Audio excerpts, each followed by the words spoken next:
જય હિન્દ. તો જોઈએ મિત્રો આપણે આ વિડીયોમાં જે મિત્રો આપણે ગુજરાત રાજ્યનું જે કંડલા બંદર છે તો એ કંડલા બંદર વિશે આપણે સંપૂર્ણ માહિતી આપણે વિડીયોમાં જોઈએ છીએ ટૂંકની અંદર. તો વિડીયો પૂરેપૂરો જોજો. શરૂઆત કરીએ વિડીયોની. જોઈએ કે કંડલા બંદર વિશે. તો મિત્રો જે કચ્છના જે મહારાવ છે, મહારાવ જેનું નામ છે ખેગારજી, અને એ પણ કયા તો ત્રીજા નંબરના કચ્છના મહારાવ ખેગારજી ત્રીજા દ્વારા સૌપ્રથમ અહીં જેટી બાંધવામાં આવી હતી. શું મિત્રો બાંધવામાં આવી હતી? કચ્છના મહારાવ ખેગારજી ત્રીજા દ્વારા સૌપ્રથમ અહીં જે કંડલા બંદર આવેલું છે બંદરની જગ્યાએ જેટી બાંધવામાં આવી. શું મિત્રો? જેટી બાંધવામાં આવી હતી. ત્યારબાદ કંડલા બંદરને ભારત પાકિસ્તાનના ભાગલાનું બાળક તરીકે પણ ઓળખવામાં આવે છે. જે સમયે ભારત અને પાકિસ્તાનના ભાગલા પડ્યા તો એ જે કંડલા બંદર છે તો કંડલા બંદરને ભારત પાકિસ્તાનનું જે ભાગલા છે તો ભાગલાનું બાળક શું કહેવાય? બાળક તરીકે ઓળખવામાં આવે છે. જોઈએ આગળ એના વિશે થોડી માહિતી આગળ. તો જોઈએ કે કસ્તુરભાઈ સમિતિ રચાઈ હતી.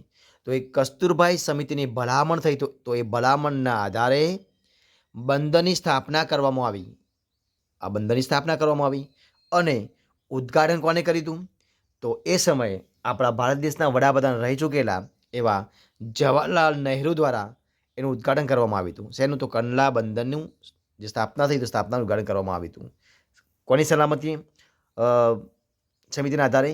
તો કસ્તુરભાઈ સમિતિ રચાઈ તો એ કસ્તુરભાઈ સમિતિની ભલામણને આધારે તેનું બંદરની સ્થાપના કરવામાં આવી હતી અને એનું ઉદ્ઘાટન કરવામાં આવ્યું હતું જવાહરલાલ નહેરુ એ વખતના વડાપ્રધાન દ્વારા. આગળ જોઈએ તો કે વર્ષ 1955માં ક્યારે? વર્ષ 1955માં જે મહાબંદર છે એ મહાબંદર તરીકેની જાહેરાત કરવામાં આવ્યું. જે કંડલા બંદરની સ્થાપના કરવામાં આવી અને 1955ની અંદર કંડલાને મહાબંદર તરીકેની જાહેર કરવામાં આવ્યું હતું. ત્યારબાદ 1965ની અંદર જે કંડલા બંદર છે મહાબંદર એને 1965માં મુક્ત વ્યાપાર કેવું મિત્રો? મુક્ત વ્યાપાર ક્ષેત્રને જાહેર કરવામાં આવ્યું હતું. ક્યારે? તો 1965માં એને મહાબંદર તરીકે જાહેર કરવામાં આવ્યું હતું 1955ની અંદર અને મુક્ત વ્યાપાર ક્ષેત્ર જાહેર કરવામાં આવ્યું હતું 1965ની અંદર. બરાબર છે.